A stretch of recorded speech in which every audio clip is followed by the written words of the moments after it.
Baruch Hashem, Shtabach V'Talei Shmolad, Kol Am Israël Kedoshim.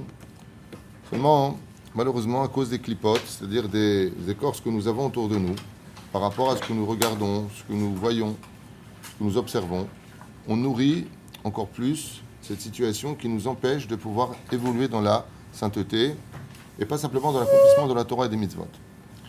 Le Créateur du monde, comme vous savez, il est appelé Rofei Chol Basar Mafli Lasot. Le Créateur du monde est un médecin et il y a des périodes où on doit prendre des antibiotiques spirituels.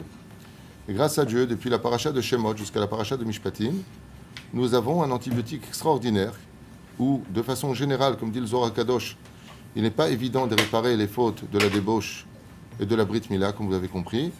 On appelle ça la période de Shovavim. Les Shovavim sont une période qui est d'ailleurs allusionnée dans le prophète Isaïe qui dit « Shovu Elai Shovavim » revenez vers moi, petits voyous, ça veut dire arrêtez de vous comporter comme des petits enfants. Et de l'autre côté, Shovavim, ce sont les initiales des 6 parachutes de Shemot, de Vaïra, de Bo, de Béchalach, de Yitro et de Mishpatim. Donc quand on fait les initiales de ces 6 parachutes qui arrivent, nous sommes dans 6 semaines où la totale possibilité de réparer une des fautes les plus graves pour lesquelles notre mazal est le plus touché, c'est les fautes de la débauche. Et non seulement elles viennent nous réparer de cela, mais en plus elles viennent réparer rétroactivement ce que nous aurions fait dans la jeunesse, loin de la connaissance de la Torah et des mitzvot. Ce qui fait que chaque juif a le devoir, s'il est intelligent, de profiter de ces 6 semaines où les 7 cieux, comme explique le Chida Kadosh, En tkufa gdola miat tkufa azot litikun abrit. Il n'y a pas une meilleure période de toute l'année juive que de réparer toutes les fautes qu'on aurait faites dans ce domaine, Bezrat Hashem, qui rapprocheront la Géoula. C'est pour cela que Bezrat Hashem, au niveau des halachot, comme vous le savez, Asur listakel beisha, afilu be'etzba shalisha asur. Le Shulchan Aruch nous dit on n'a pas le droit de regarder une femme, c'est-à-dire la regarder dans le sens de profiter de sa beauté ou de se nourrir de cela, même le petit doigt de l'orteil. Asur, si j'en retire un profit de parler, al pi halacha avec quelqu'un de visu, on pourrait dans l'absolu. Mais si je commence à regarder ses traits, ses couleurs des yeux, ainsi de suite, j'entraînerai un issour de la Torah, velachen, velo taturu, ahare levavchem, ahare ainechem.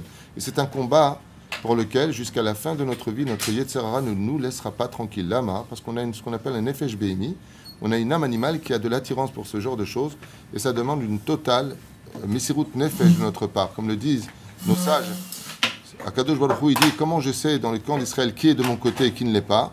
Si ses yeux et son cœur m'appartiennent, dit Hachem, c'est sûr qu'il est à moi. Si les yeux d'un homme sont tout le temps à regarder des choses positives et pas des choses interdites, tu peux être certain que Baruch Hu, Baruch Shemu, alors dans ce cas-là, son cœur est relié aussi à moi et donc il est de mon côté. Si ce n'est pas le cas et qu'il est un peu yo-yo, Az Bezrat Hashem, il n'y a pas dit Ushklal Baolam, Sherzor, Bitshuva. Et c'est pour cela qu'il est interdit, comme l'explique Rav Yitzhak Yosef dans l'Ikut Yosef, le Beit Haïdu Rav Aaron Zakai, au frère Shulchan Aruch de participer dans des endroits où malheureusement il n'y a pas de pudeur.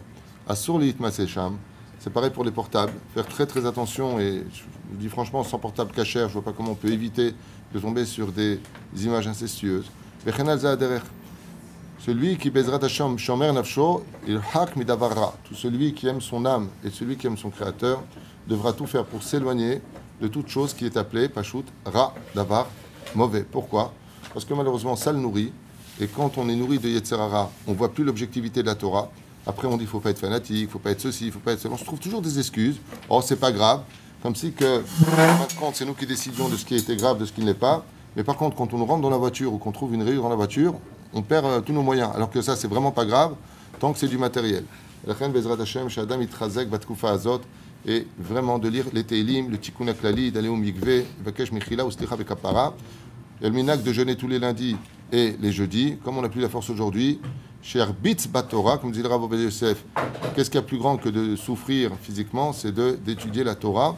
Et Bezrat Hashem, il y a cet Ta'anit Dibour, puisque un Ta'anit Dibour, le jeûne de la parole, équivaut à 65 000 jeûnes.